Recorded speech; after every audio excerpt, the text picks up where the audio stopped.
The True Crime Society podcast contains adult themes and violence and is not intended for all audiences. Listener discretion is advised.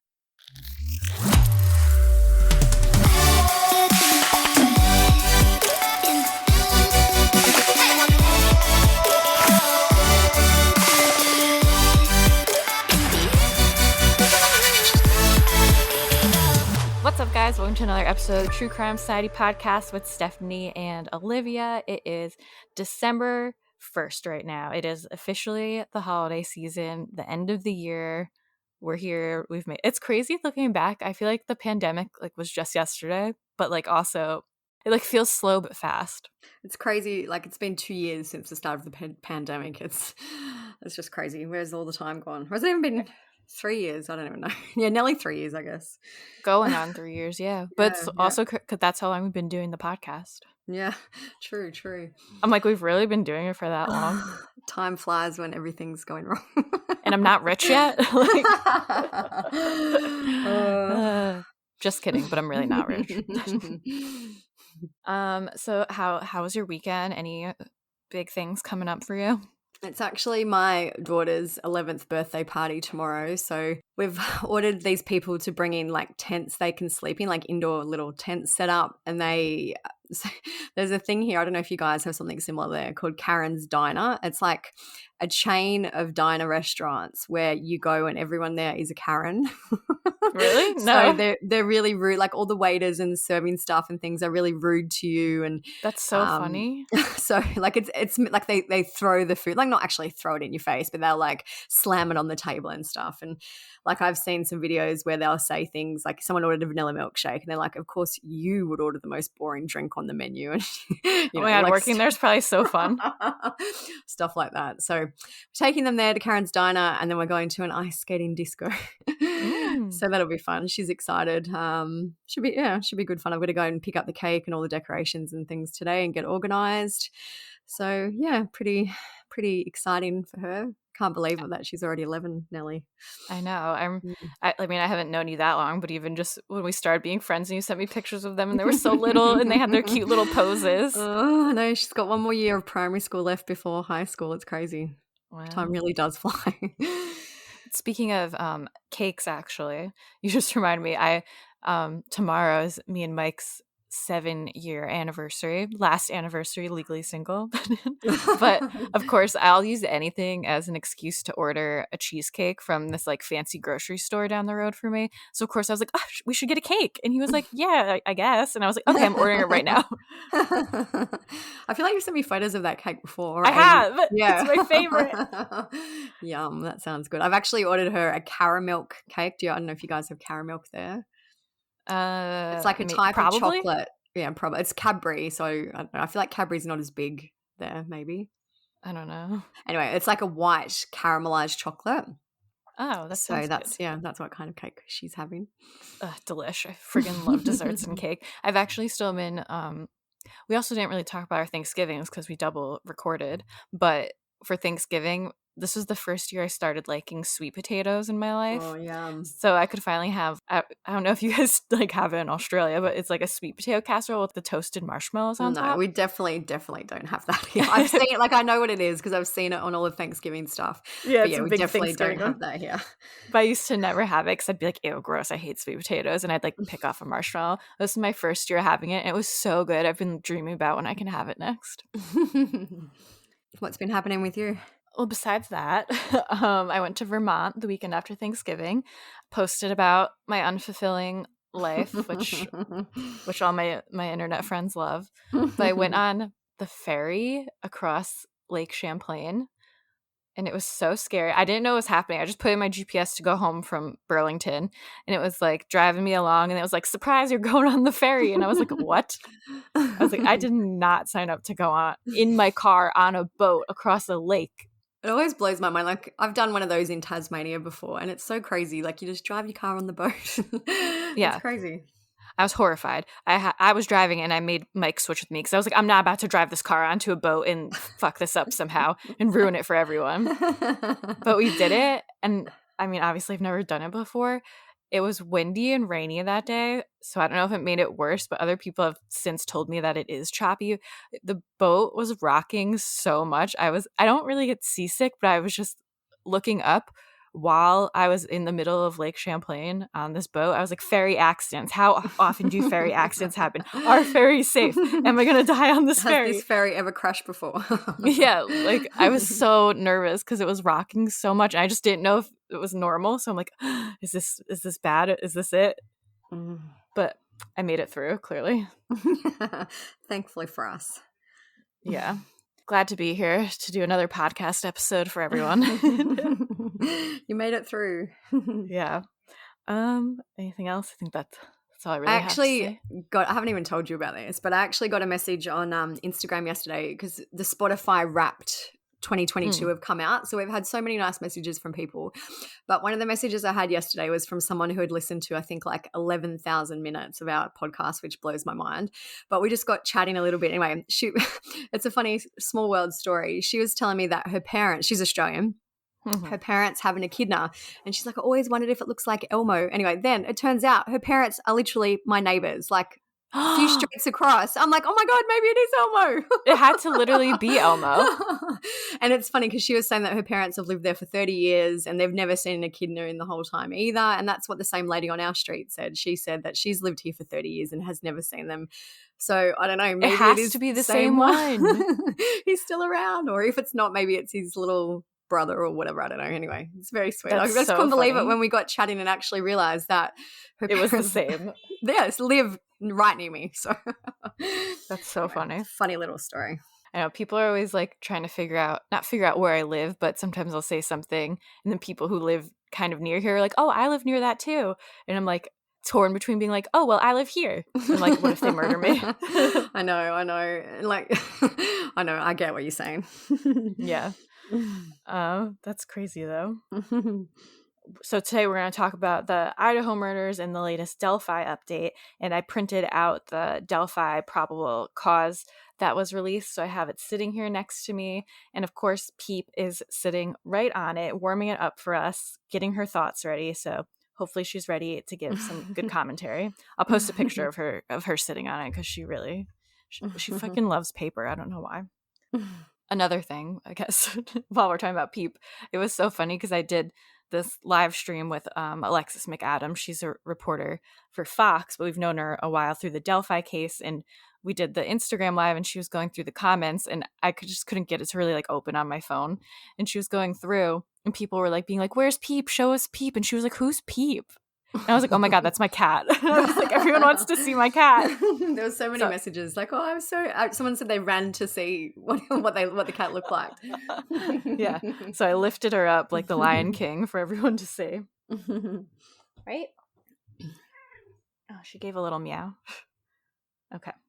All right. So let's get into it now. Developing overnight a shift in the investigation into the murders of 4 Idaho college students. Yeah, this case is just mind-blowing.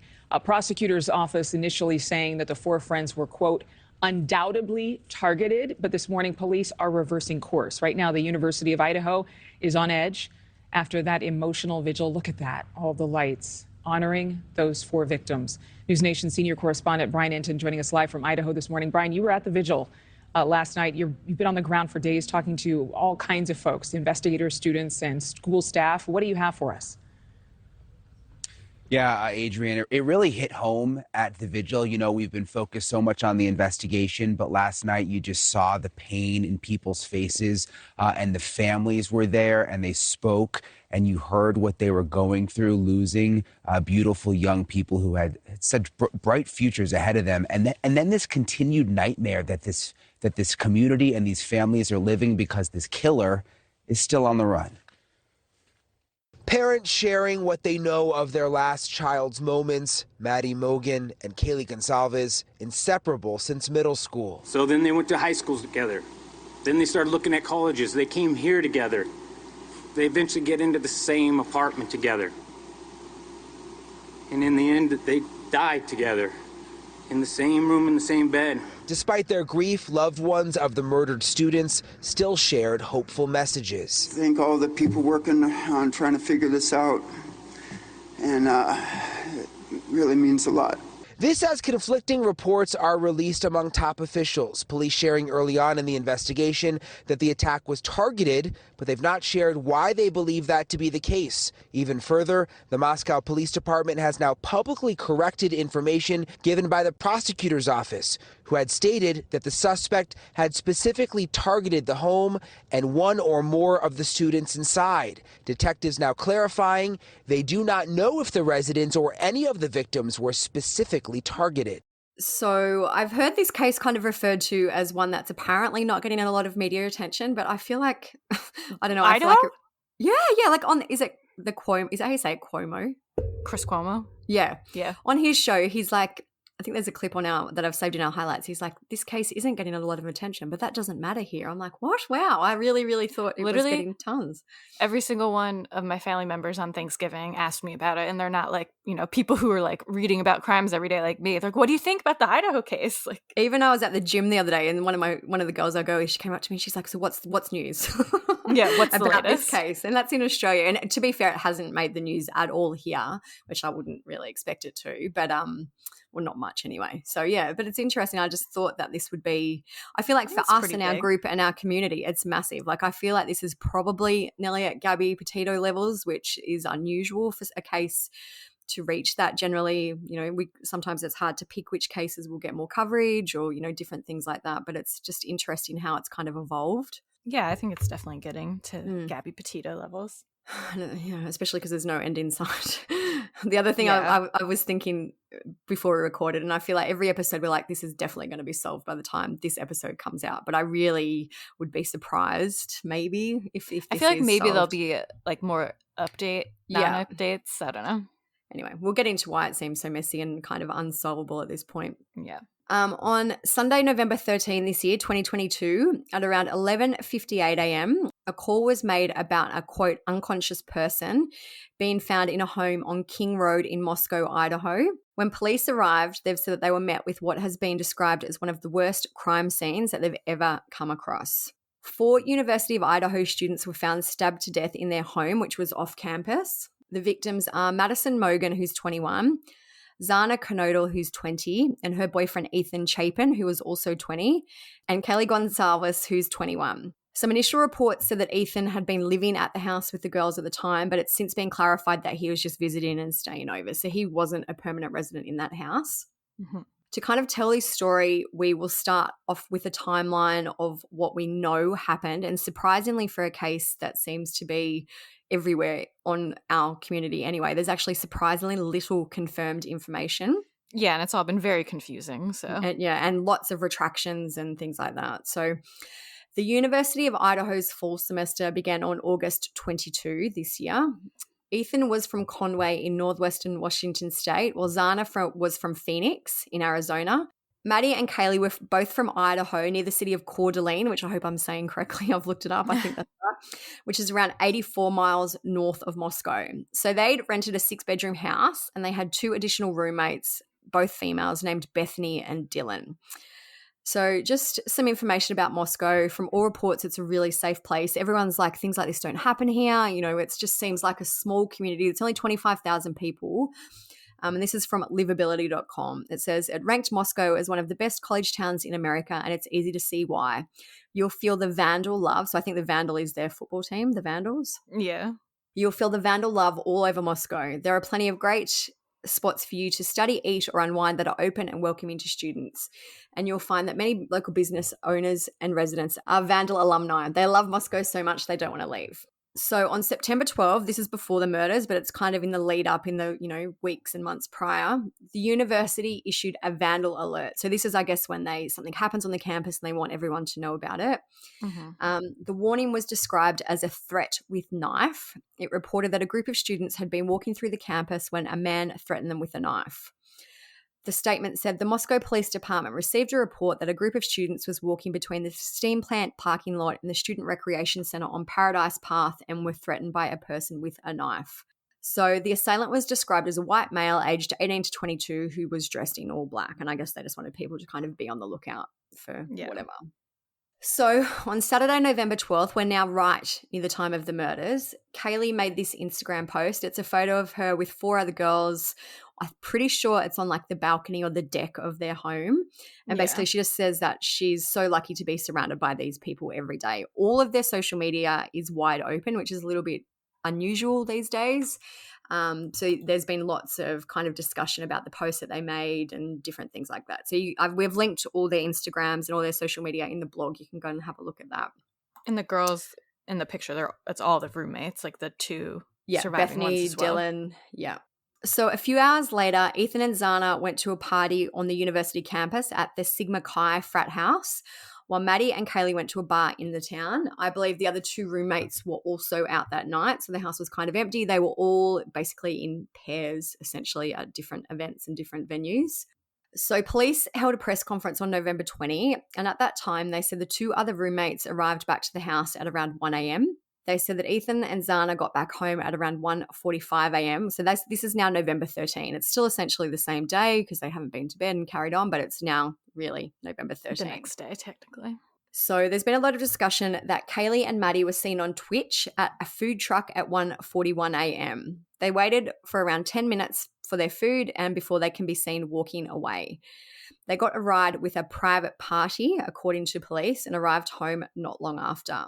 The police have said at this point that they were home by about 1:45. I think this is slightly off at this time because they were still at the food truck till 1:51. Like, I'm assuming they were home by 2. Probably doesn't really make a massive amount of difference, but that was just something I'd noted at the time. And just to clarify, if you haven't seen the video, because at first I was like, what do you mean a Twitch video? Because Twitch is usually like live streaming video games. So I was like, Twitch at the food truck? But it seems like the people who work at the food truck set up like a camera outside to like show, like drunk college kids being silly or something. And then like one in the truck of them kind of like making the food and taking the orders and stuff. So there was some other people in the video, but you mostly just see them kind of like ordering their food, then standing around waiting for it. Yeah, it doesn't, like, I know a lot of people have said that there's, looked into the video and said that, there might be some things that seem sus. I don't really think so. There was a guy wearing a hood, so immediately people were like, a man in a hood? Yeah. That's it. All right. So Kaylee's sister, Olivia, has come out and said that around this time, Kaylee and Maddie made phone calls to the same man. She told Inside Edition, Kaylee calls the man 6 times between 2:26 and 2:44 a.m. From 2:44 to 2:52, Maddie calls the man 3 times, and then Kaylee makes the final call to him at 2:52. It's now come out that this man was Kaylee's kind of on-again, off-again boyfriend. At this point, it doesn't really matter who it was because he didn't answer. He was asleep.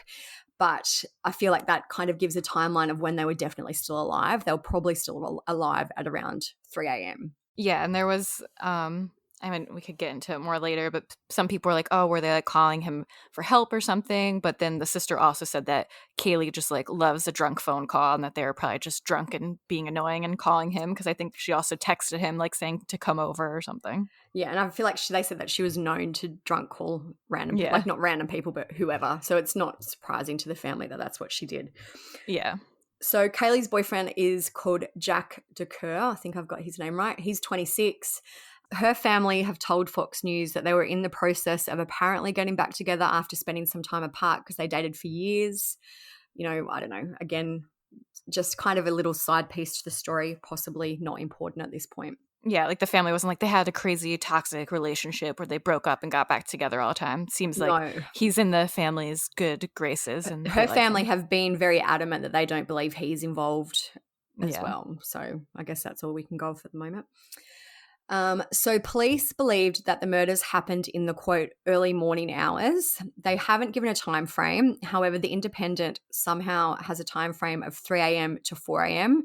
I feel like that's probably a fairly reasonable time frame because we know, as I said, that Kaylee and Maddie were still alive at around 3 a.m. And I'm assuming it happened before daybreak for it to be in the early morning. I looked it up. Sunrise is around 6:45. It was 7 a.m. at that time of year. I'm assuming it was probably between 3 and 5 a.m. at the latest. That person probably wouldn't want to be leaving the house any later than that, once people start waking up and moving around and things like that. Yeah, because early risers start waking up around 5, like super early risers. 4, a little more questionable. Yeah. So anyway, that's my thinking. But the police haven't confirmed the time of death or, made it public anyway. So as we said, a 911 call was made from within the house on Sunday, November 13th. So this is, just hours after Kaylee and Maddie were known to be alive. And that was at 11:58 a.m. The call was for an unconscious person. So when police arrived, they discovered that the 4 victims had basically been brutally murdered. There was no signs of forced entry. And as we mentioned, they said that the crime scene was one of the most gruesome that they have ever come across. The prosecuting attorney, Bill Thompson, said this scene was like nothing you've seen before or will see in the future. So what we do know is that the 2 additional roommates were still in the house when police arrived. Police kind of quickly-ish announced that the 4 had been murdered with an edged weapon such as a knife. The later county coroner, Kathy Mabbitt, I think is how you say her name, said the victims were likely sleeping when they were killed, as all 4 were found in bed. It's important to note that she has since retracted that and has said that they were all likely attacked in their beds or while they were sleeping, but not all of them were found in their beds. They haven't elaborated ever on where anyone was found. It's all kind of been speculation and deduction, but she did retract that initial statement saying they had all been found in their beds. This is just an example of this case is such a mess. Just things being said and taken back. I don't know if it's because they're inexperienced and maybe have said things they shouldn't have said. But anyway, it's just you'll see this as a pattern as we go on with this story. Yeah, I'm sure they're just not used to the media attention of what they can and can't say. Usually it's probably not CNN's calling you up for comment. Yeah, I know, it's crazy. All right, so the coroner confirmed that each victim was stabbed multiple times, and she described their wounds as pretty extensive, and she reveals that they bled out. She said it's pretty traumatic when there's 4 dead college students who've been stabbed to death in one location. She said, I've been coroner for 16 years and we've had multiple victim murders in the past, but nothing like this. Police have since elaborated and said some of them had defensive wounds. I think that Xana's father has said that she was one with defensive wounds, and I've also heard that possibly Ethan did. Kaylee's father has come out and said that she didn't suffer and that she basically died very quickly, so I suspect she was attacked in her sleep. But again, all speculation, just wanted to include it because that's fairly common kind of speculation in terms of what happened. They did say, though, that none of them were sexually assaulted. So not long after the bodies were discovered, the University of Idaho put the campus into lockdown. They issued another vandal alert. It said Moscow Police Department is investigating a homicide on King Road near campus. Suspect is not known at this time. Stay away from the area and shelter in place. So the shelter in place was lifted around 1 hour later, as police said the incident was a, quote, isolated, targeted attack that posed no imminent threat to the community at large. This was a very quick discovery of apparently it being targeted and there being no threat. And there was so much discussion about why police actually say this. I know, I will never understand it. I feel like we've spoken about it multiple times before as well. Yep. I think there would have been a lot of panic and hysteria, at the time, so I can kind of understand from that point why they said it, but it was definitely not warranted for them to say that. I feel like they always just immediately say it for some reason. There's been just so much rumor and misinformation. The mayor of Moscow told the New York Times that he believed the killing was a crime of passion, but then he later said, we don't really know what it was. He ended up clarifying it could be a number of things. The police don't know yet. I haven't been told. So this is an example of people should not be talking when there's no information. Yeah. He also said they have ascertained that there's no other threat to the community. I would say it was just a crime focused on this one location. So I also did think at the time that maybe this was a murder-suicide. Maybe they would find out that maybe Ethan had been the murderer and that he'd taken his own life. But police ruled that out pretty quickly, and they've said that all 4 were victims of homicide. On Wednesday, November 16, so just a few days after this, so they were murdered on the Sunday morning. This is now Wednesday. They also backtracked on their info about there being no threat to the public. The police chief, Fry, said, we cannot say there's no threat to the community. And as we have stated, please stay vigilant, report any suspicious activity, and be aware of your surroundings at all time. So on that day, the coroner also released more information about the autopsy findings. She said that the autopsies confirmed that the victims were killed early in the morning, sometime after 2 a.m., but still during the night, and that she hadn't been able to determine from the injuries the order in which they'd been attacked. It's like, well, yeah, they were still alive at 2 a.m. Yeah, well, I guess we may not know that Ethan and Xana were still alive, but I feel like that's likely. True. I feel like the whole thing wouldn't have taken very long. No. I think it definitely had to be after 3 a.m. Yeah, same. DNA samples and nail clippings were also taken from the crime scene, with the coroner saying that it was possible that the test could turn up DNA from people besides the victims, which seems basic 101. Mm-hmm. Anyway, a local prosecutor at the time also revealed that investigators were exploring the possibility that there was more than one killer, and that officers were also searching for a military-style knife, which they believed to be the murder weapon. We have some photos on the blog of what the murder weapon could possibly look like at the time of recording. So 1st of December, they still haven't found the murder weapon, just to kind of note. So essentially, I guess they could probably tell by the injuries the type of knife, but they still haven't found it. Yeah. So Friday, November 17, police provided a bit more of an update. They said, at this time in the investigation, detectives do not believe the 2 surviving roommates or the male in the grub truck surveillance video are involved in this crime. So that was the man that we spoke about before. There are a few males in the footage. You know, I guess you just deduce that they're speaking about the guy in the hoodie who kind of was loitering around. That's probably who they're mentioning. Additionally, online reports of the victims being tied and gagged are not accurate. There was a social media post, which I am 99% sure was fake, that apparently came from one of the surviving roommates, where it said that they went down and they saw them bound and hog-tied and gagged and things like that. But the police have said that none of them were bound and none of them were tied up. Yeah. They also said at that time that they hadn't released the identity of the 911 caller, and it just went on to say basically they've searched dumpsters in the area. They've also contacted local businesses to see if anyone had purchased a fixed blade knife. By that point, they had 500 tips and they had conducted 38 interviews. So that was in about 5 days after the murders. So on November 19, the FBI's Critical Incident Response Group was spotted at the crime scene. For anyone not familiar, this is apparently what that team deals with. It says the Critical Incident Response Group is a division of the Criminal Cyber Response and Services branch of the FBI. CIRG enables the FBI to rapidly respond to and effectively manage special crisis incidents in the USA. So that was kind of interesting that that was the particular team that was spotted at the crime scene. On November 20, police and officials held another press conference. Just as kind of a side note, they have provided a lot of updates, I would say almost daily. But they're like nothing. No. So at the start, they did give us a little bit of info, but for the last, I would say, week, there's been basically no info. It's just the same repeating. So we'll go into kind of the updates from the start of the case, but towards the end, we won't bother because essentially there's no real updates. So the November 20 update said that they had investigated 646 tips, and this is what they confirmed at the time. They said Kaylee and Maddie went to a bar, were later at a food truck. They got home around 1:45 or 2 a.m. They said that Ethan and Xana arrived home at 1:45. The 2 roommates returned home at 1 a.m. and did not wake up till later in the morning. They said that 2 victims were found on the 2nd floor and 2 were found on the 3rd floor. Just as kind of, we've put the layout of the house on our blog if you want to have a look. But what we do know is that Ethan and Xana were sleeping on the 2nd floor and Kaylee and Maddie were on the 3rd floor. And the 2nd floor is like the main floor. The 1st floor is like a basement. So we will get back into more of the house, but I just wanted to slot that in there. Police haven't confirmed who was found where, but I think it's fair to assume that Ethan and Xana were found on their floor and Kaylee and Maddie were probably on the 3rd floor. Mm-hmm. They also addressed some speculation that was happening at the time. They said the surviving roommates, the white hoodie male from the food truck, and the person who gave Madison and Kaylee a ride home were not suspects. They also said that there was no suspects in custody and the weapon hadn't been located, and they asked the public to stop with the rumors. So these are some of the questions from that press conference. I feel like this is probably one of the only press conferences where they kind of answered some questions and maybe gave us a little bit of information.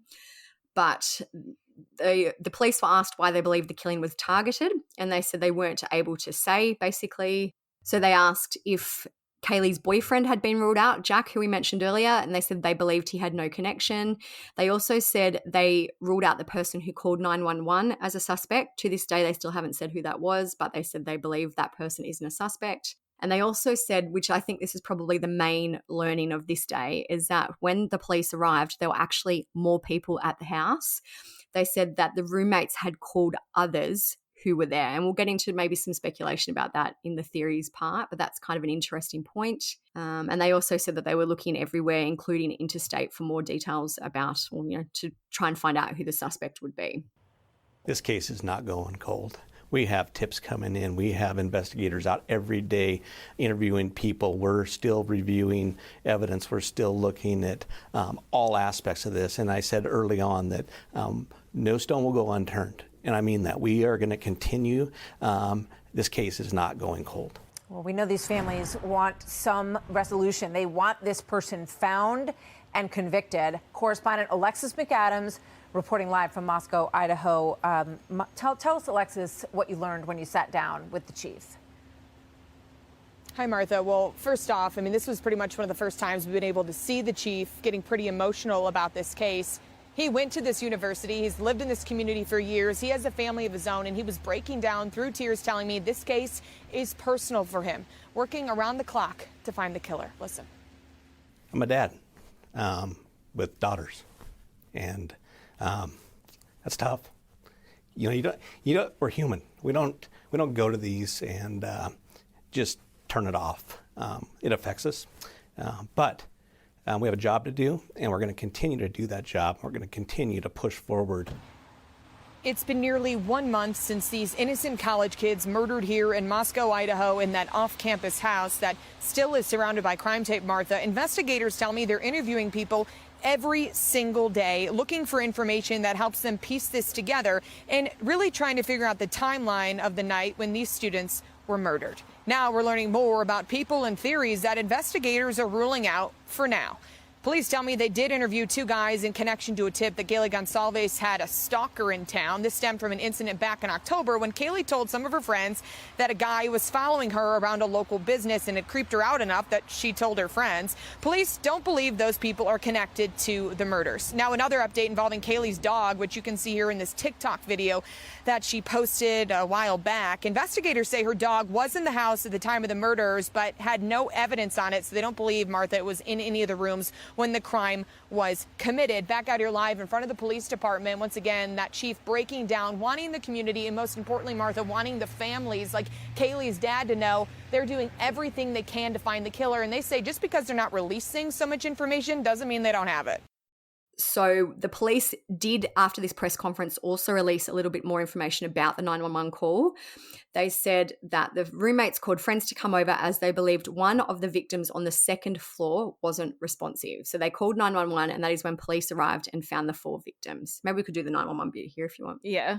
So there's been one of the biggest questions of this case that I've seen people messaging us on Instagram is how did they think they were unconscious if it was this bloody, horrible scene? Like, why wouldn't they say they were dead or whatever?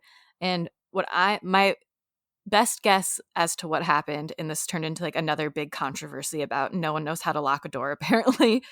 Probably the girls weren't waking up because they were dead, obviously, and the other roommates were trying to get in contact with them. The doors must have been locked. There has to be some reason why the surviving roommates and friends couldn't get into the rooms where the murdered victims were. Because obviously they wouldn't be like, oh, someone's unconscious if they're covered in blood. So I feel like they're probably calling out to them, calling their cell phones. Maybe they could hear their cell phones vibrating. Maybe someone had an alarm going off or something, and they're not responding, but they're in there. So I think either the doors kind of locked automatically or the killer locked the door, because if you look at the pictures on Zillow for the house listing, they're just the little simple lock on the doorknob that you just twist and it's locked. It's not like you had to go find the keys and lock the doors, which some people were messaging me after I said that, like, how would he be able to lock the door? Like, you'd have to go find their keys. You think he'd have the time to do that? I'm like, wait, has no one ever just locked a little inside house door before? It's losing my mind. Like, I know there's some doors that you can't lock, like you have to shut the door and lock it with a key because the little bar thing kind of prevents you from closing the door. But I feel like, yeah, absolutely, these doors are not like that. They're just the locks that you either push or twist and shut the door behind you and it's locked. Yeah, and I feel like it would make sense because it would delay the discovery of the bodies. Yeah, exactly. And yeah, the other thing I do think there's maybe a slight chance is that Ethan, or I'm assuming it was Ethan, was kind of blocking the door so they couldn't open it. I don't know how the rooms were exactly set up. I feel like your thing is more likely. Like, I'm sure the doors are probably just locked, but it could explain why maybe they thought he was unresponsive. And some people are like, why would they call friends first? I mean, I don't think it's weird. They're like young. Maybe they were already talking to other people. Another thing I thought of was maybe Jack, the boyfriend, woke up in the morning and was like, oh, I have all these missed calls from Kaylee and Maddie, and was trying to get back in touch with them, and maybe he contacted one of the other roommates. Was like, hey, like, can you go check on them? Like, they called me a bunch last night and now they're not answering. So maybe like other people just like converged and came to check what was going on. There's also a theory that I've read online about the 911 call. There's someone who apparently has inside information online. Again, not confirmed, could just be a rumor. But I do think it's a plausible theory. And what they said is that they know, apparently, that one of the roommates called 911 because they saw blood and they saw whatever. And they both ran screaming from the house, and one of them or both of them fainted. I assume probably just one fainted. But a passerby came past, saw them, took the phone off her, and that was what the unconscious person was about.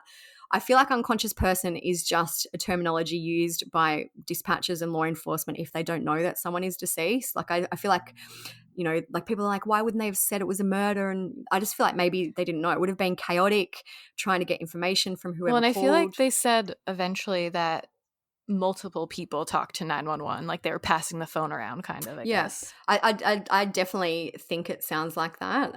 So I don't know. I would love for them to release a transcript. They've asked if they will release at least a transcript, and they've said no. And another thing, because another thing people are saying, like, well, if the killer went and like stabbed whoever first and like walked to the other room and stabbed whoever, wouldn't there be blood in the apartment that they would see? I mean, maybe they did see some blood, but maybe that was more reason to think why someone was unconscious or hurt or something. Maybe they thought someone hit their head last night or something and got a little blood somewhere and now they weren't answering. Because usually, we've said many times, like, most people's first thought isn't, oh my God, they're murdered. Yeah, especially 4 of them murdered. Like, yeah, that would be unfathomable, really. I thought it might be a good point here to maybe just discuss a little bit about the house layout. On our highlights on our Instagram and on the blog, we've got a floor plan of the house, so you can kind of exactly see. It's a weird layout. Like, I find it very confusing. I find it hard to. It's like they added on additions to this house, so it seems just like all over the place. There's a lot of like angular walls that don't really like connect great. So apparently what I've heard is that the house, when it was originally built however many years ago, was just the first floor. So this is the floor where Bethany and Dylan were living. The house apparently originally was just a small 2-bedroom, 1-level house, and these other 2 additional levels have been added on over the years. There is kind of a pretty infamous photo in relation to this case, and it's of the house that has blood actually dripping down the outside of the house. People are like, where has that come from? And I am pretty sure that is from the second floor. When you look at the photo that's taken versus photos of the house, I'm pretty sure it's the second floor, which would have been Ethan and Xana's bedroom. And again, the second floor is at like ground level because the house is on a hill. So it's not like it was dripping down like a whole floor. It was just a couple feet. It's kind of like a couple of feet. And then people also like, how did the other roommates not hear anything? I've also read that first floor is kind of almost like a self-contained apartment. So it has separate entry, it's plausible absolutely that they didn't hear anything. Also, they could have been drunk. I sleep with like a fan and a noise machine, like air conditioner. Like, I don't think I would hear anything. Yeah, exactly. And especially, drunk, like passed out. I don't know if they're drunk. I'm assuming they probably had drinks, and especially if they lived in, people always said they had people over, like it was kind of a party house. I'm sure they're used to hearing other people being loud. Yeah. And especially too, if only some of them had defensive wounds, let's just say 2 of them did, that still means 2 probably just died in their sleep and didn't make a noise or a sound. Yeah. So there are, as I said, there's photos of the house on the blog. There are a bunch of entry points. Apparently they did have a Ring doorbell for the front door. Obviously the person didn't use the front door, but there's sliding doors of some of the bedrooms, and even there's a TikTok that's going around that I can't 100% verify is from the house. I believe it was posted by a former roommate, and basically it shows that there's a window that doesn't lock. It's got no screen and it doesn't lock. So I feel like it's wouldn't have been the most secure house anyway, and it would have been very easy to access without forcing entry. Yeah. So on November 29, detectives relocated the 5 vehicles that were outside the house to a more apparently secure long-term storage location. I don't know why that took nearly 2 weeks. I feel like that should have been processed straight away. I feel like maybe they were seeing if because it was kind of just like a gravel or like dirt driveway, wasn't it? Maybe they were looking for evidence in the driveway and didn't want to like move the cars too soon to mess anything up. It's my only thought. I'm assuming too that because there was 5 vehicles and 4 victims, it must be one of the roommates' cars.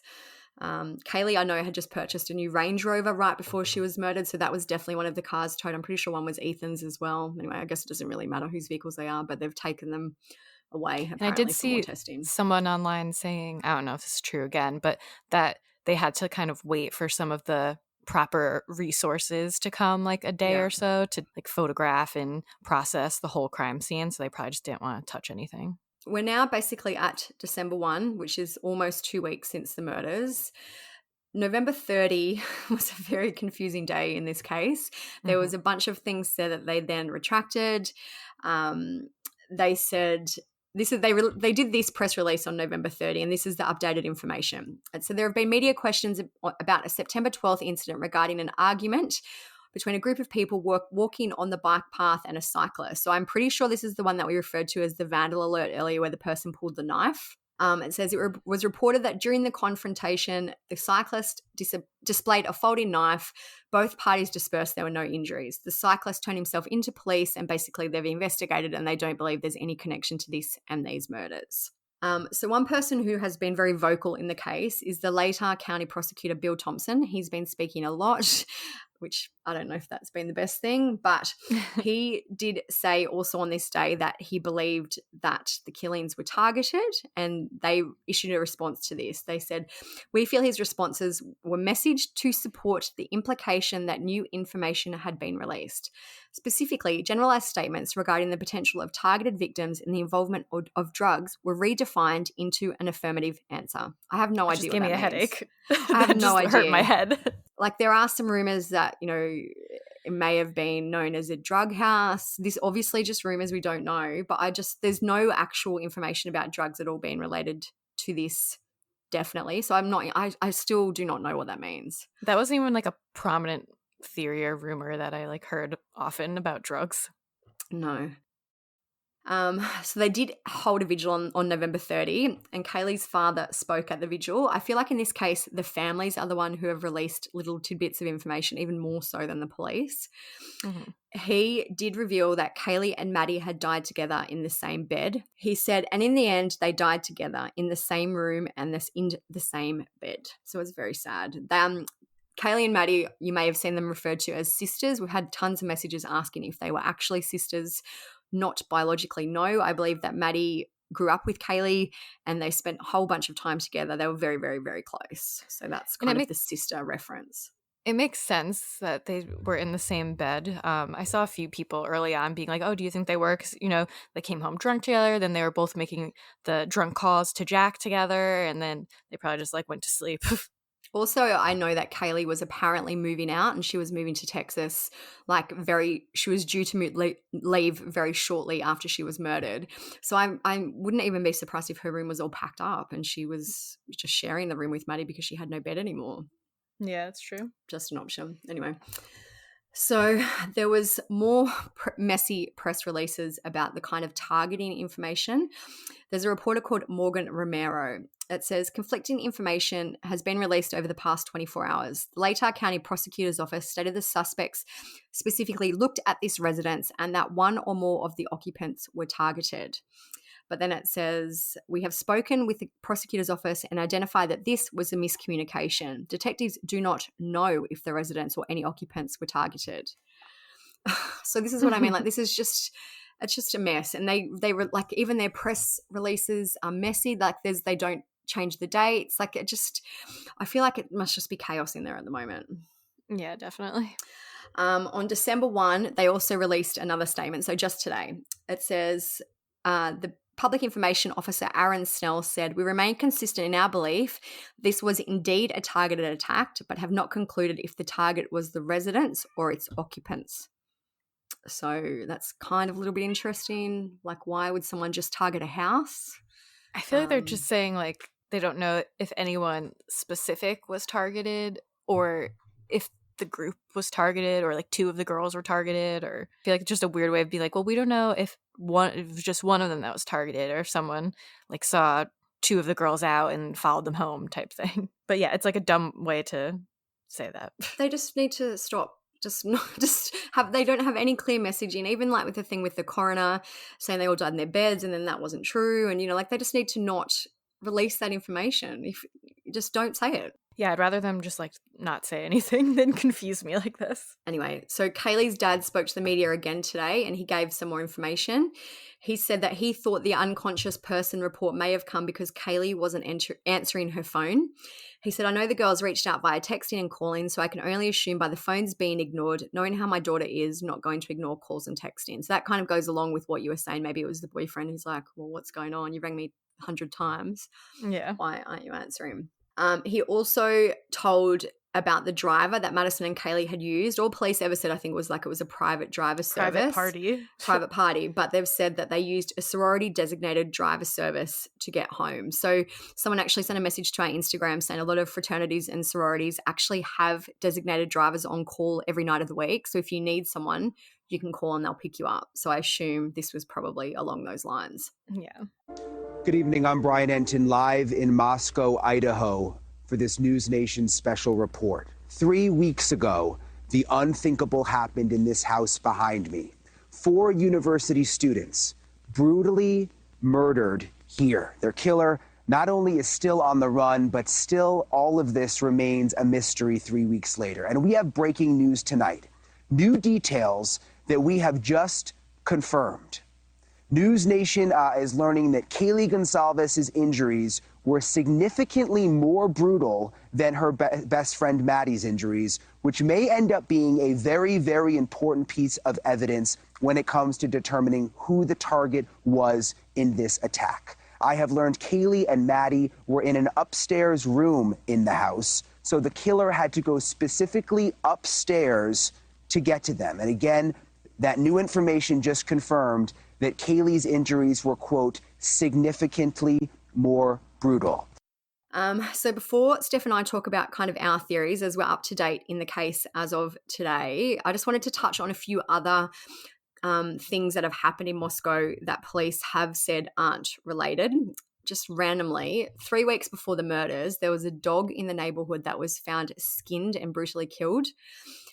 Police have said apparently that this incident isn't related to the murders. I really don't know how they can rule this out if they don't have a suspect yet, but apparently it's not related. Yeah, unless they know who did it. But then even if they know who skinned the dog, how do they know that person isn't the murderer? Like, I don't know. Yeah, it's pretty unhinged behavior, so... This is just kind of a snippet about it. It said locals feared that the 2 grotesque incidents were connected, but police said the skinned dog was unrelated. Police also discounted a report about deceased animals being left on a local resident's property as connected to the case, and they said that incident was likely caused by wildlife. Other speculation online I've seen, and a lot of media articles too actually about it, is that Kaylee may have had a stalker. Police have said that they can't corroborate the information. I'm pretty sure Kaylee's dad has also said that she did have a stalker. I haven't seen this apparent stalker named anywhere. I know that there's been some questions online about Kaylee buying this Range Rover and where she got the money for it. So people are kind of speculating about things that may have been down that way. But, just wanted to touch on it. It's something that's been said. On November 21, so after the murders, there was a kind of a report of these women that had apparently been chased by a man. It said 2 young women left a residence on Blaine Street around 5:15 p.m. this evening and went towards the car where they spotted a man in the front seat. So this man was sitting in their car. They said that the man proceeded to exit and chase them. They described him as an overweight white male in a yellow shirt with dirty blonde to brown hair and a scruffy beard. But police looked into this and apparently said that it was unfounded. There was no evidence to support that this would happen and that there had been no crime. And so the other thing, just to quickly mention, is that there were some, rumors and speculation that these murders may have been related to 2 other murders in Washington and Oregon that are unsolved. But Moscow police issued a statement and said that it's not linked. They said, while these cases share similarities, there does not appear to be any evidence to support that the cases are related.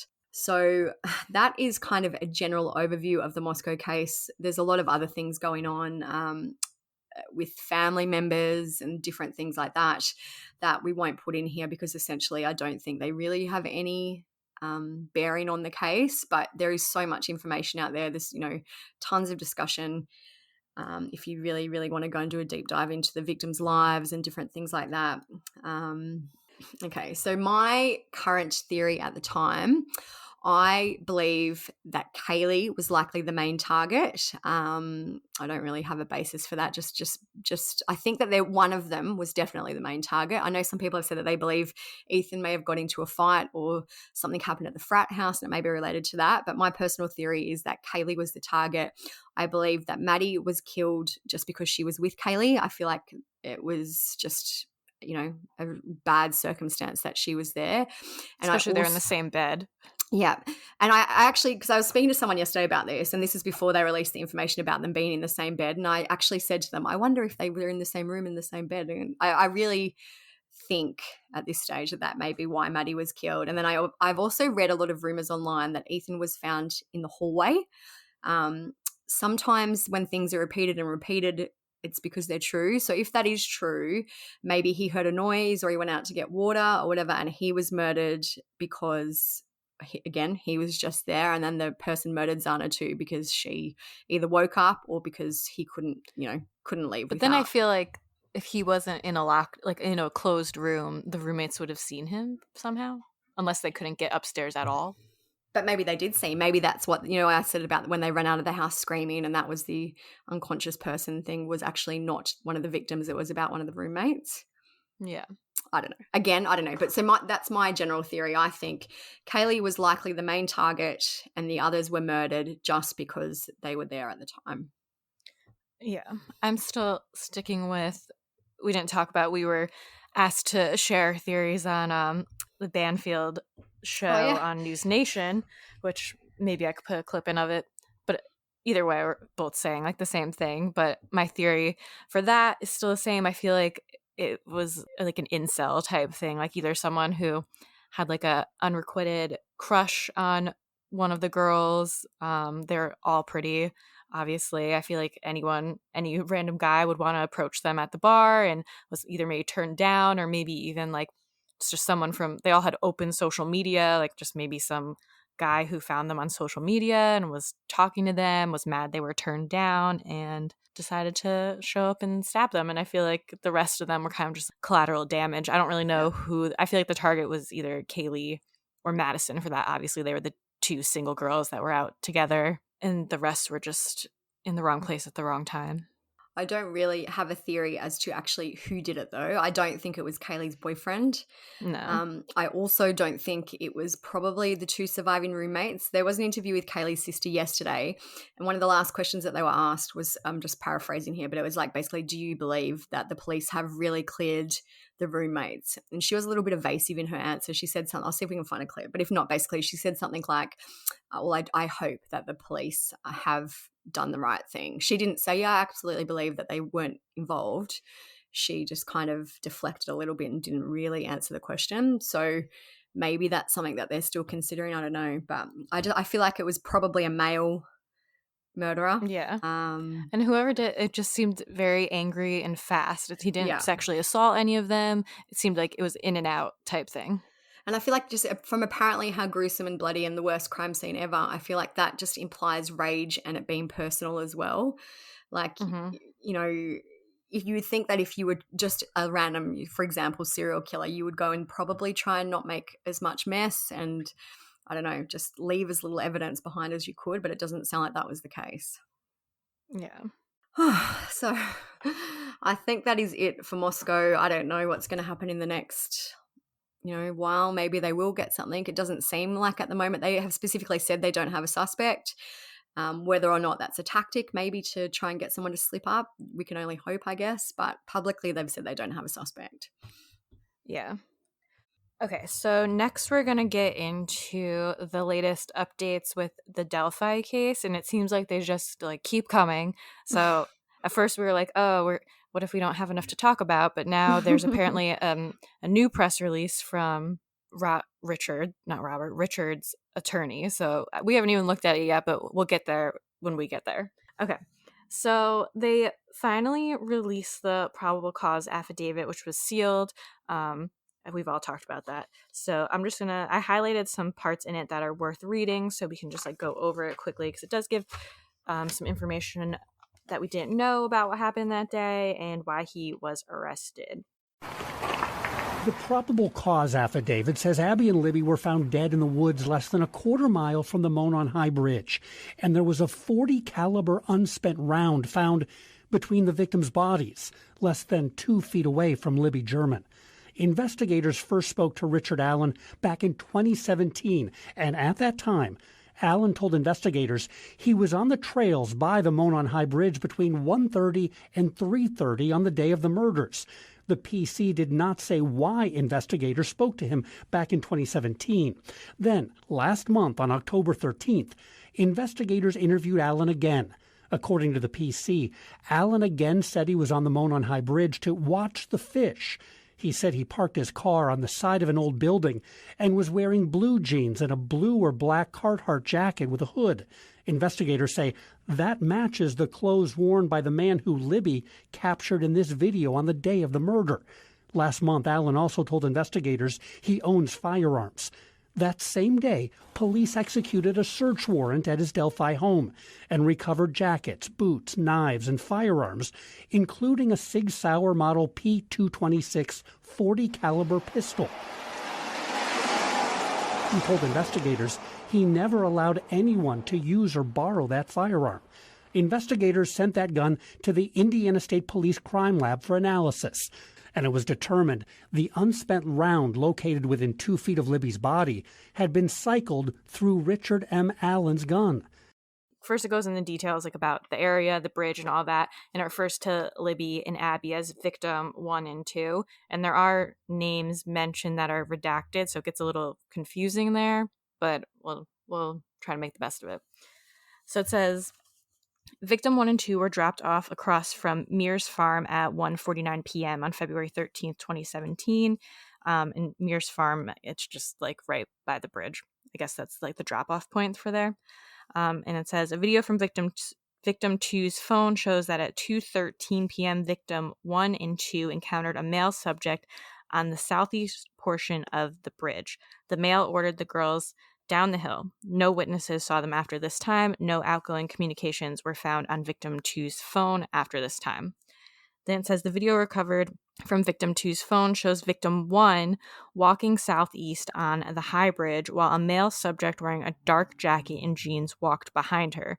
As the male subject approached victim 1 and 2, one of them mentions gun.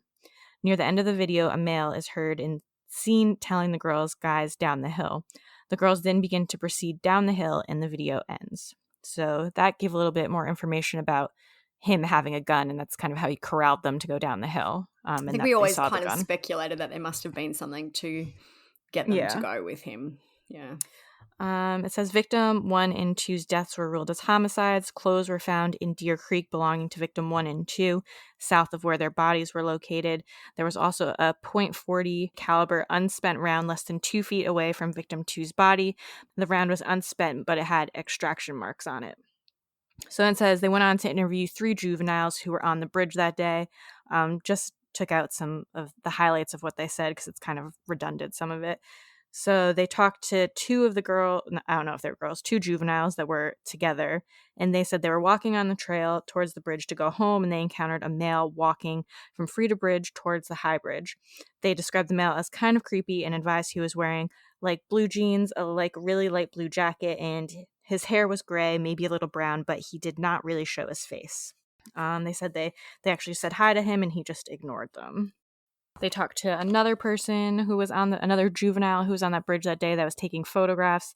One of the pictures was stamped at 12:43 and the other one was at 1:26, so right around the time this would have happened.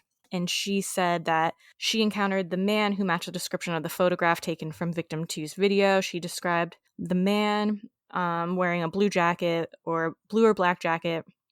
She advised that the jacket had a collar and he had his hood up from clothing and that was underneath the jacket. She advised he was wearing baggy jeans and that he was taller than her. She also said that he looked like he was walking with a purpose, like he knew where he was going. Then they spoke with another person who was on the trails that day, and that person advised that she saw 4 juvenile females walking on the bridge over Old State Road as she was driving underneath it on her way to the park. They advised that there were no other cars parked across from Mears Farm when she parked, She arrived and she walked to the high bridge and observed a male matching the one from victim two's video. She described the male that she saw as white, wearing blue jeans, blue jacket. She advised he was standing on the first platform of the high bridge 50 feet from her.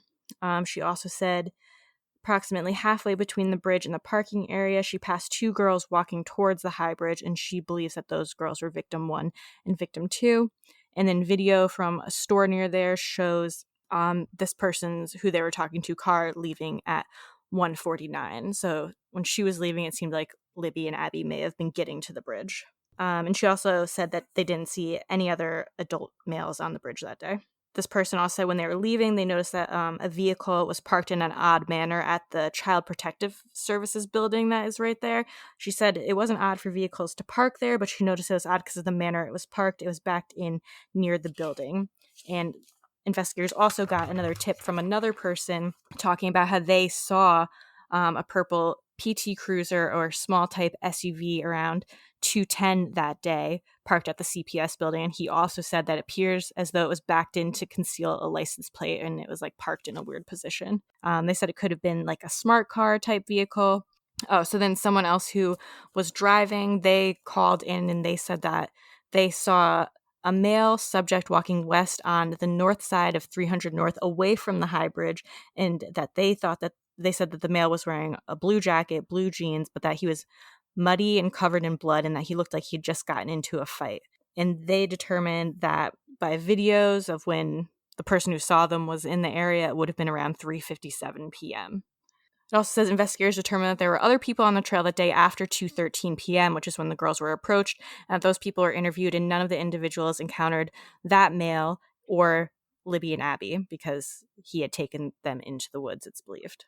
So this is where it gets controversial, I guess. So in 2017, Richard Allen, the man who was arrested, it doesn't say, like, it starts off saying investigators reviewing prior tips encountered a tip narrative from an officer who interviewed Richard Allen. So I don't know if he just happened to interview him or Richard came forward. So it says Mr. Allen was on the trail between 13:30 and 15:30, so 1:30 and 3:30.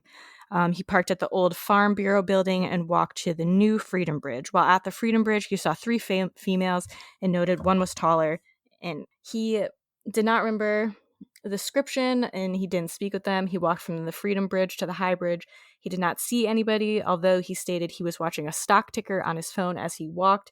He stated there were vehicles parked at the High Bridge trailhead, however, and didn't pay attention to them. He did not take any photos or videos. And then it says something about his phone didn't list an IMEI, and then it says some technical stuff about phones, and says potential follow-up information, who were the three girls walking on the bridge. So basically then it kind of just goes on to say that they finally decided to go talk to Richard Allen. They discovered that he had a car similar to the one that was described as being at the CPS building. He would have been there in the proper time frame and all that.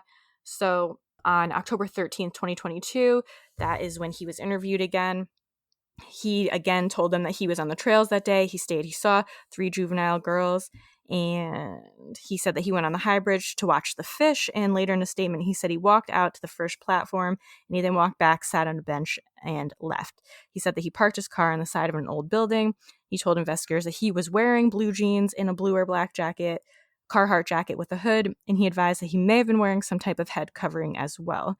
He said that he saw no one else except the juvenile girls, and he told investigators that he owns firearms that are at his home. So he literally said he was wearing the bridge guy outfit at this point. So from there, investigators went and spoke to his wife, Kathy. She confirmed that they did have guns and knives at the residence and that Richard still owns a blue Carhartt jacket. So on October 13th, they executed a search warrant. They searched the house. They found jackets, boots, knives, firearms, including a Sig Sauer model P226 .40 caliber pistol. So from there, they ended up testing the extracted bullet that they found at the crime scene, the unspent bullet that they found between the girls' bodies. They did tests with Richard's gun, and they confirmed that that bullet had run through Richard's weapon, and they do that by, because even though it wasn't fired, it still went through the gun, and that leaves like little striations and marks on the outside of the bullet so that they're able to run another bullet through it and then compare the marks on each bullet to see how similar they are, if they're exactly the same. It's kind of like a fingerprint for the gun. So that's how they're able to tell that that bullet went through his gun. They did that. They confronted him with this information again, and he basically said he had no idea why that bullet that had been in his gun would be between the girls' bodies. He also said he never let anyone borrow the gun, had never been on the property before, so basically he just had no answers for them. And that's really it. Then it kind of goes into like conclusions of all that of like, everyone only saw one man on the bridge wearing this outfit at this time. It was seen on camera. His car was seen on camera. And all of that points to Richard Allen, who admitted to being on the bridge at that time in that outfit. And also his bullet from the gun was found at the crime scene. That was basically it from the press release. There is 7 pages. There's an 8th page that's basically all redacted. So we don't know what that says. So that came out, and immediately everyone is like, okay, well, if you talked to this guy in 2017 and he literally said he was at the bridge that day on camera, like in that outfit, why did we not follow up what's going on here? Today, one of the Fox 59 reporters came out and said that through their sources, they learned that he was kind of forgotten about after the 2017 interview due to a clerical error made by a civilian FBI employee. So everyone was like, wow. That's crazy, because basically this probably could have been solved much sooner if it wasn't for that little error, because it's come out that since the case is kind of stalled, they went back to the beginning and were like literally going through everything again. And that's how they found this little tidbit about Richard Allen now. But then, of course, right when we start recording the podcast, the FBI people, whoever, made another statement being like, saying that a mistake was made is misleading. So I feel like a mistake still was made, but they're going to come up with like some explanation for it. I just don't know why everything is so messy at the moment. Like the Moscow case is so messy. This is messy. I don't know what's going on. Yeah, I don't know. Sorry, I went through that like a mile a minute, but I just wanted to try to get it all in. No, but even like just the investigation like is more so messy. Like yes, it was an error. No, it's not an error. I don't know. Yeah, and like we talked to him in 2017, and it was the same with Keegan Kline, who knows if he's even connected or not anymore, but he got in trouble for child porn in 2017, but wasn't arrested till like 2021. So then, as if that wasn't enough, literally while we were recording, Richard Allen's attorney put out like a 3-page press Q&A release with almost bullets. Like not even a question, but he said like basically they've had heaps of questions and requests for interviews, so this is the answers that they're going to give. Yeah, and I feel like it's giving Brian Laundrie attorney vibes, but I feel like too you can tell by this press release what they're going to be, their case is going to be. Yeah, setting up the case. We'll put the whole document, it's on our we'll put it on our Instagram and on the blog if you want to read it. It's 3 entire pages. We won't go through the whole thing because that will take forever. But basically, they start off with saying Rick is a 50-year-old man who's never been arrested or accused of any crime. And then they go into the fact that he actually contacted police, apparently to tell them that he was on the trail. This is kind of a little bit interesting. So I'll read out this point because it goes into detail about his encounter with the officer. It says, Rick volunteered to meet up with a conservation officer outside of the local grocery store to offer up details of his trip to the trail. He tried to assist with the investigation and told the police he did recall seeing 3 younger girls on the trail that day, but the contact was brief and of little significance. He said then after that, he didn't hear back from them, so he just kept living his life, went back to working at CVS, and he didn't back to the local bar. He didn't hear from police again until October 2022, and according to them, this was approximately 2 weeks before a contested sheriff's election and within days of a federal lawsuit filed against the Carroll County Sheriff's Office by its former second-in-command, Michael Thomas. So I feel like that this is where they're going to go with this case. They're going to feed into conspiracy. Yeah. In this lawsuit, Michael Thomas claims that he had made suggestions and offered assistance in the investigation of a high-profile child homicide investigation, but those suggestions and offers were rejected by the sheriff. This is really taking a turn. Yeah, he claims that because of this, he was demoted and replaced by Tony Liggett, who won the 2022 election for sheriff. And Thomas also claims that because of this, he was removed from high-profile cases. The rest of it goes into basically that Rick didn't change his vehicle or his guns or anything in the 5 years since the murder. They didn't throw out the clothes. He apparently still has all those clothes. It does talk about the gun. It says it's a bit premature to engage in any detailed discussion regarding the veracity of this evidence until more discovery is received. But it is safe to say that the discipline of tool mark identification ballistics is anything but a science. The discipline has been under attack in courtrooms across the country as being unreliable. And then the last page, it says that the prosecutor mentioned at the last hearing his belief that others may have been involved in the killing, but there was nothing in the probable cause about a second suspect, and that they are confused about these kind of discrepancies with what's been said. And one other kind of interesting point is that they said Rick owned a Ford Focus in February of 2017. His Ford Focus is not any way similar to the distinctive look of a PT Cruiser or smart car that was described by the witnesses.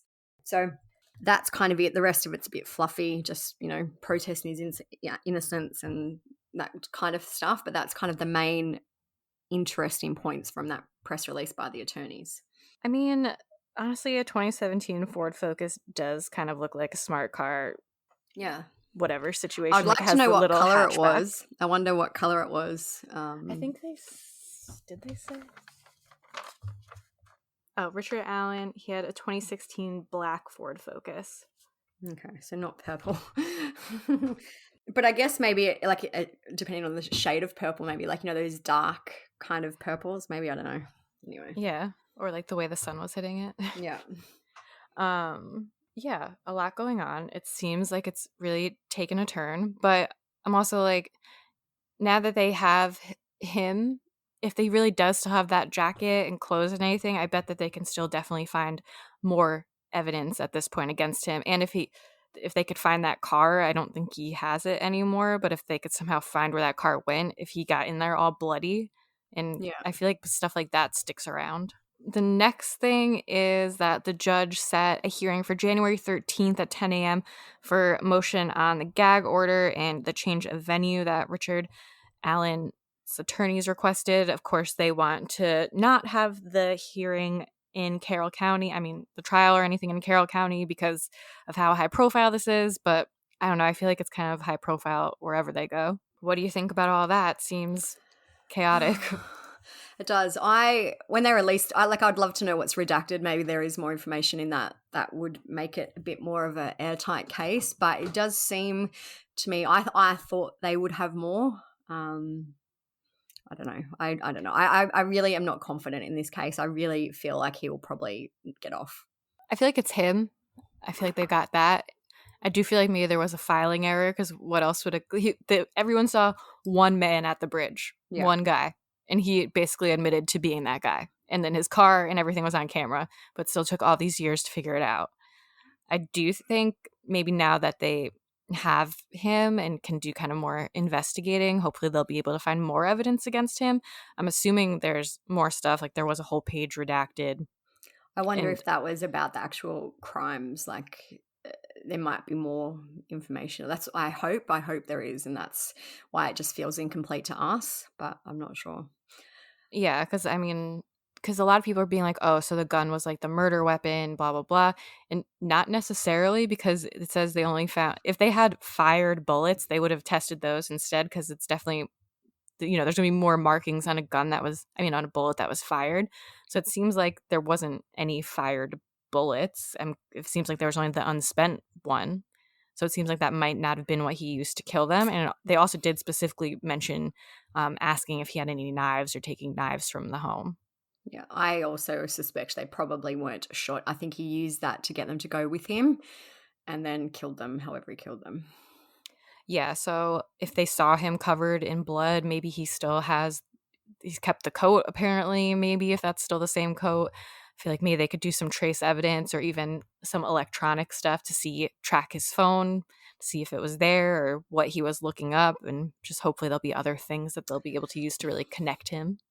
I personally think there has to be someone else involved. I think it could still be Keegan in terms of catfishing the girls and he knew they were going to be there. How did he know that? I really feel that they lured the girls to that area and maybe Keegan knew what he was going to do and just was a creep and went along with it. I don't know. But I would be surprised if there's no one else involved in some way. I was, because Jennifer Coffindaffer, she's the former FBI commentator. She tweets a lot. she was saying that she feels like someone else was like down the hill, like waiting. Because it's like, why did he lead them to this spot? Because I remember even Ron Logan and all of them at the time were saying like that area, it's like rough terrain, like it's very rocky, the hills are really steep. And Ron Logan, whose property it was like, you would have to like know this area at least to be able to get over here. So why was he leading them to that spot? Did he just pick a random spot? Did he know where he was going? Was someone else over there waiting? I think this had to be somewhat set up, and he had a plan of where to take them, even if it was just a general area. But I feel like he definitely would have scouted all that out before. And looking at the times was another thing. It seems like he got there around 1:30.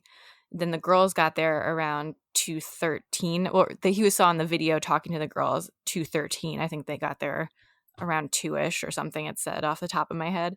But there was other juveniles at the bridge. I mean, they didn't really say if they were girls, but other people said they saw other juvenile girls at the bridge. So like, why not them? Like some of them even said hi to him. If it was random, could he have just picked them? Or was he specifically waiting for Libby and Abby for some reason? Yeah. So a lot of questions still. This attorney, who in his statement make it seem like this will be interesting. Yeah. I don't know. I don't really have any words. Like, I feel exhausted. I was just going to say the same thing. With all these cases, I feel like mentally exhausted. Like so much has been going on this last month. It's been even crazy. I was just saying to you to do like today, like Chris Dawson is getting sentenced today. That's the Teacher's Pet episode that we did. And then there's a whole bunch of stuff going on with the Michael Vaughan case, which we'll do an update in a few weeks. And maybe a Michael Chambers update. I just feel like, and then even maybe a Bryce Laspiza case. Like they found bones in the area. I don't know, it might not be him, but bones where he went missing. So there's just a lot happening. And I just feel like this case is ramping up to be messy and long and drawn out. Yeah, so I mean, hopefully that wasn't too chaotic of an explanation. I know it was a lot of information fast, and like half this information we got today, so hopefully we went through it okay. But our Instagram, we have a whole highlight for the Delphi updates. Everything's on it. We've posted the affidavit. We'll post this new press release from Richard's attorney. So if you want to actually sit down and read it, we'll post them up on our blog, on the Instagram, whatever. Same with like the layout for the Idaho house. If you want to see it, we'll have that all posted. We're actually on the second Moscow highlights because we filled up the first one, which is crazy because there's actually, like as I said, not really that much information, but there's just so much back and forth and reporting on this little tidbits of information. So anyway, there's two whole, we're up to the second highlight, 2 whole highlights on Instagram for Moscow too. Yeah. So we were worried this would be a short episode, but it was not. Well, I guess we're at 1:40, so that's pretty long. Not plus there'll be clips too. I guess clips for both of them.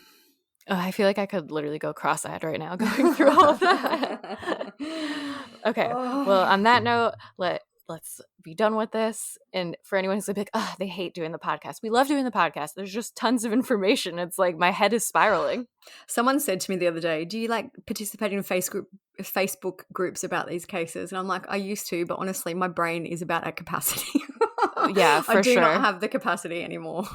Yeah, I used to be like the Facebook groups queen. I don't even do it anymore because the Instagram is enough of a job for me to handle. Yeah. All right, so enough whining. Love you guys. We love the podcast. It's just a very big episode today. Yeah, and constantly changing. Yeah. So we hope that you guys enjoyed it. That was interesting. Everything will be on the blog, Instagram, like I just said. Share the podcast. It's a big help to us. We saw like on the Spotify Unwrapped, a lot of people are sharing the podcast. So that is awesome. Please keep doing that. We want to keep growing forever.